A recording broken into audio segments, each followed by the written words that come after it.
سبحان، جب آئے گی نا قیامت تو اسرائیل ساری دنیا کو چنیں گے، سب سے آخر میں شیطان باقی بچ جائے گا، سب کو موت آ جائے گی، شیطان بچ جائے گا۔ اب شیطان دیکھے گا نا ملک الموت کو تو زمین میں غوطہ لگائے گا اور دوسری طرف سے جان نکلے گا، تو آگے ملک الموت کھڑا ہوگا، پھر وہاں سے غوطہ لگائے گا، ادھر سے جان نکلے گا، وہاں ملک الموت کھڑا ہوگا، وہاں سے غوطہ لگائے گا، ادھر نکلے گا، وہاں ملک الموت کھڑا ہوگا، چاروں پاس سے جدھر بھی گیا آگے ملک الموت، تو کہے گا مجھے کہاں لے جاؤ گے؟ قائلہ امک الہاویہ، اب تجھے جہنم میں لے جاؤں گا اور تیرا کیا ٹھکانہ ہے۔ اور ایک حدیث اور یاد آ گئی بڑے مدت کے بعد، ایک رات ایسی آئے گی جو 3 رات کے برابر ہوگی، اور لوگ انتہائی خوف کا شکار، رات جا ہی نہیں رہی، یعنی 9 گھنٹے کی رات 27 گھنٹے ہو جائے گی تو دہشت چھا جائے گی۔ تو 3 راتوں کے وقت کے بعد سورج مغرب سے نکلے گا، جو میرے نبی نے فرمایا کہ معلوم تطلع الشمس من مغربہا، قیامت اس وقت تک نہیں آئے گی جب تک سورج مغرب سے نہ نکلے۔ تو مغرب سے سورج نکلے گا اور جیسے اشراق کا سورج ہوتا ہے اتنا نکل کے پھر غروب ہو کر پھر مشرق سے نکلے گا۔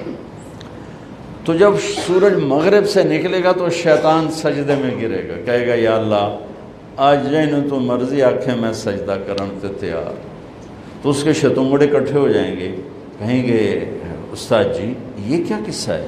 آج تک ہم نے یہ قصہ تو کہیں دیکھا نہیں آپ کا، تو آج کیا کر رہے ہیں؟ کہ یہ سورج مغرب سے آ گیا، یہ میری موت کا اعلان ہے، تو آج میں توبہ کرتا ہوں، اللہ جسے بھی کہے میں سجدہ کرنے کو تیار ہوں، لیکن میرے نبی کا فرمان ہے جب سورج مغرب سے نکلے گا پھر کسی کی توبہ قبول نہیں ہے۔ اور ایک عجیب روایت ہے، وہ بھی آج بڑے عرصے بعد یاد آئی، شیطان کو اللہ جہنم سے نکالے گا اور آدم علیہ السلام کو جنت سے نکالے گا اور کہے گا ایک دفعہ سجدہ کر دے جنت میں ڈال دوں گا، کہے گا یہ کام نہ پہلے کیتا نہ ہن کرنا،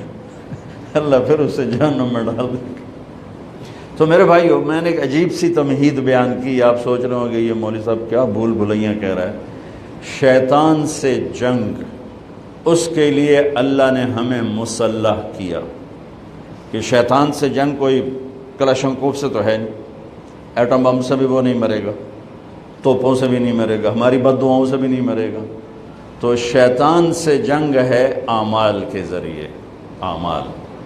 اور اعمال میں سب سے بڑا جو ہتھیار ہے شیطان کے سر پہ وہ روزہ ہے، سب سے طاقتور ہتھیار جو شیطان کو زیر و زبر کر دیتا ہے وہ روزہ ہے۔